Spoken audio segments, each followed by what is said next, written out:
Bonjour à tous et bienvenue pour notre matinale. Ce matin, j'ai choisi un texte de l'Ancien Testament et je lirai dans cette version ancienne de Second et juste quelques versets au chapitre 32, versets 24 et verset 26. Jacob demeura seul et un homme lutta avec lui jusqu'au lever de l'aurore. Alors cet homme lui dit, « Laisse-moi aller, car l'aurore se lève. » Jacob répondit, « Je ne te laisserai point aller, que tu ne m'aies béni. » Voilà une merveilleuse histoire de Jacob que les uns et les autres nous connaissons, mais j'aimerais juste m'arrêter sur cette phrase, « Jacob demeura seul ». Je crois que on peut justement s'identifier à cela.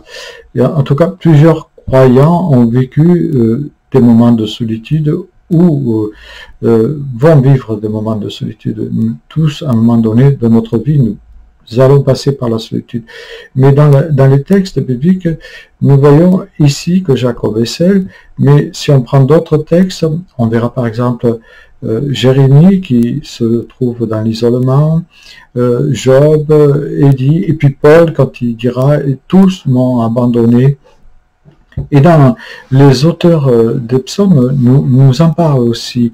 Il y a ce fameux psaume qui dit « Je veille et je suis comme l'oiseau solitaire qui est sur un toit ». C'est le psaume 102. « Regarde-moi et aie pitié de moi, car je suis seul et pauvre », le psaume 25, verset 16. Il se tourne vers la prière du solitaire, il ne méprise pas leur prière, psaume 102, 18.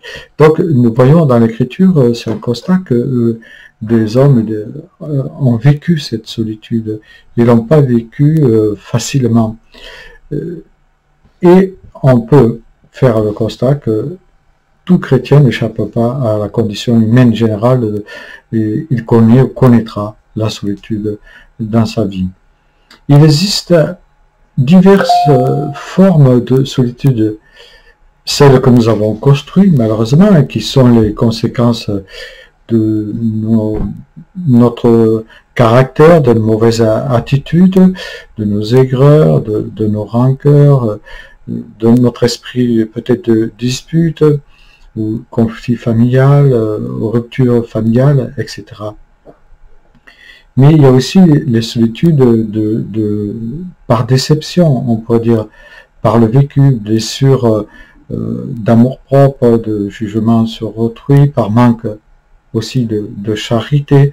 Il y a la solitude de la veuve, du malade, comme Job, de l'handicapé, du divorcé, de la femme et de l'homme qui ne trouvent pas de mari et dont le célibat se prolonge et qui ont du mal à vivre cette solitude. Et c'est difficile de s'identifier à eux quand on n'a pas connu ces moments-là.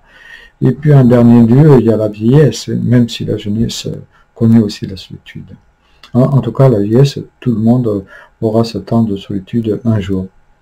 La solitude, on dit que c'est un sentiment de l'âme, le sentiment d'être isolé de tout contact humain. Et pendant ce confinement, ça a dû être difficile pour certains. La solitude, c'est un sentiment de se sentir, je dirais, incompris, ne pas trouver sa place, etc. La solitude, elle est souvent destructrice, parce qu'elle inspire le doute, la crainte, mais elle peut créer en nous une certaine animosité, elle est pesante, angoissante et déprimante, la solitude. C'est comme ça que je la définirais, moi, pesante, angoissante et déprimante.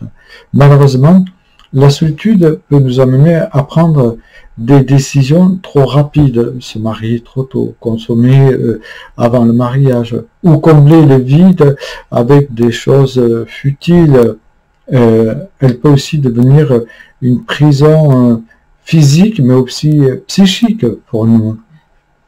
Et la première des choses à faire, je dirais, en tant que chrétien, c'est d'accepter la solitude. C'est pas simple, mais demander à Dieu qui t'aide d'accepter ta solitude. Et quelle que soit la raison de celle-ci, souviens-toi qu'il est possible de la surmonter en laissant la grâce de Dieu remplir ton cœur par son esprit. Pour briser cette chaîne de la solitude, je dirais qu'il est indispensable que tu réalises l'immensité de l'amour de Dieu, et on parle de cette profondeur, cette hauteur, cette largeur, réaliser la croix, ce qu'il a fait pour toi, c'est-à-dire te montrer que tu comptes malgré ta solitude. Il est primordial de ne laisser jamais, que tu laisses jamais le diable avoir le dessus sur toi dans ta solitude, mais laisse la gloire de Dieu plutôt se manifester dans ta vie. Rappelle-toi, la solitude est nécessaire, et dans ce passage de Jacob, on voit qu'il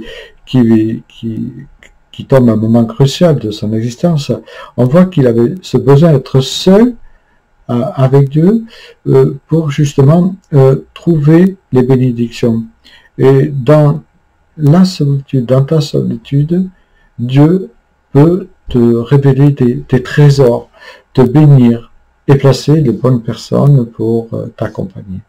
Et je terminerai avec cette parole d'Elisabeth Elliot, qui a été veuve à des reprises et qui a connu beaucoup de choses au travers de sa solitude. Elle dit « La solitude s'apparente à un désert, mais en la recevant comme un don, en l'acceptant de la main de Dieu et en lui apportant avec reconnaissance comme une offrande, elle peut devenir une voie qui conduit à la sainteté, à la gloire de Dieu lui-même. » Et puis surtout, il ne faut pas oublier, il ne faut pas que tu oublies cette parole de Jésus qui nous a laissé. « Voici, je suis avec toi tous les jours jusqu'à la fin du monde. » Que le Seigneur te comble de son amour et qu'il bannisse de ton cœur toute solitude. Amen.